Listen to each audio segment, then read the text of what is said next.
Welcome back, my name is LastKnownMeal, and today we're going to talk about the Knights of the Old Republic, or KOTOR as people like to call it. Now, recently we got the rumors from Cinelinx that the remake of this game is being talked around in EA. If you remember back in 2015, there were also rumors that an HD remake was in development.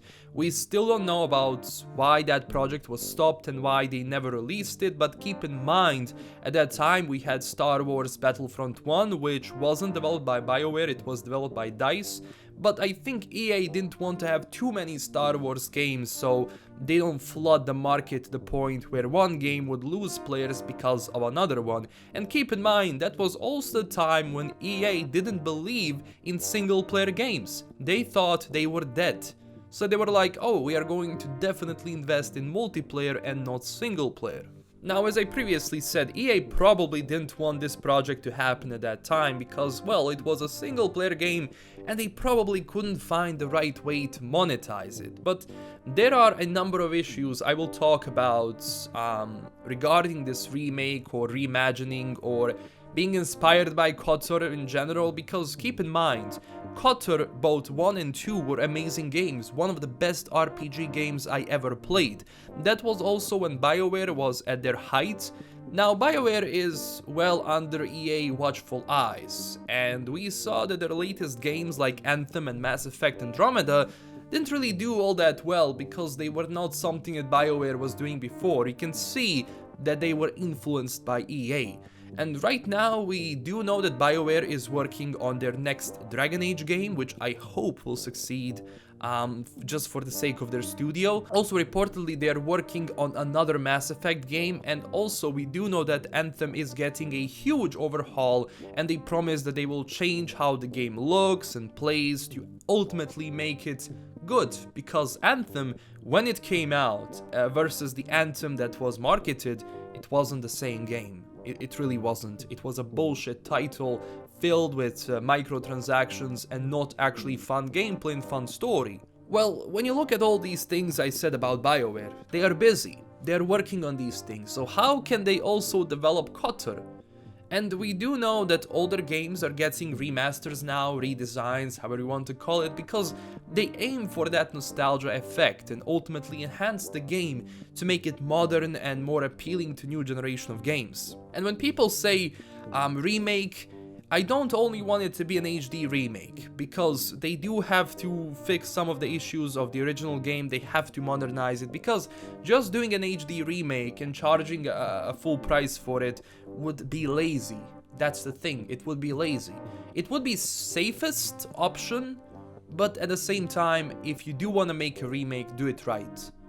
Think about it, think it through, and then actually make it if you know that you're ready to actually remake something like this, because there is a lot on stake here. There is a lot, because the original KOTOR games are beloved by the fans, and they don't want these games to be ruined.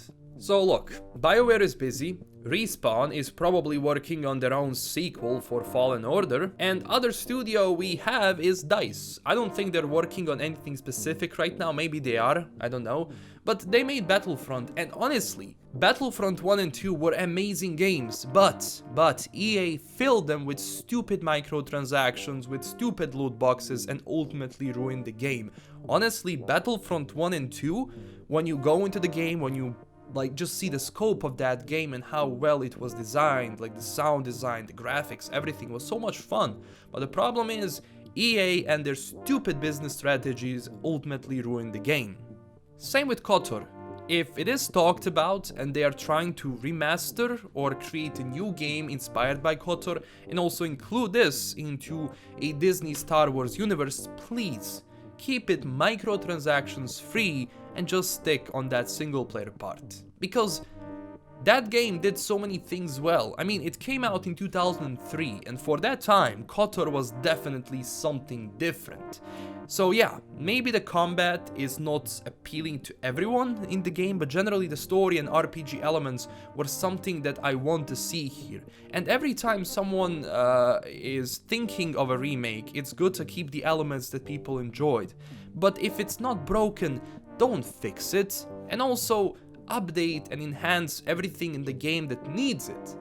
So you will fix everything that the first game, had all these problems, we can fix it. But all of the good things, and KOTOR has many great things, don't change them up too much. Don't try to just remove one thing because you want to add something stupid in it. Don't do it, please. Because you want a good remake, especially for this game. If this is a good remake, it's gonna go huge in the gaming community. Because Star Wars is a universe you can always create something in and it's gonna be popular, because Star Wars in general is very popular. It has a lot of dedicated fans. And those fans know a lot, so please, just give us a good game. And if they do decide to ultimately create this, it's a double-edged sword, let's face it. Because it has to have the same quality of the original, and for the love of God, as I said, no MTX. No live service, just give us a good old single-player game, that's it. And it seems to me that EA does see that their predatory tactics are not working anymore, and that single-player games are indeed not dead. You saw what they did with Fallen Order, how it sold really well, and EA was like, wait, what? You actually want to play good single-player games? Yeah, shocking, I know. Also, right now, EA has a bad reputation, so maybe with this game they can regain that trust, but only if they stick with the game's original design and how well it was made. Just study it, for God's sake. This level of quality would bring back EA from the dark side, if it's good. But if this game fails, I think it's going to be the final nail in the coffin for KOTOR. And look, these rumors might never come to life, remember that. We might never get this remake. Because studios go through different ideas and concepts before they decide which project they want to focus on, and is it going to actually bring them money, how much resources they have to include in that development. Are their teams ready? Are they able? Are they free? A lot of things have to be considered here. So yeah, that's everything we know so far, and these were my thoughts on the game and what I think about this remake. But tell me down below, what do you expect from this? And do you think that EA right now, in the state that they are, should do this and regain our trust? And are they going to regain our trust?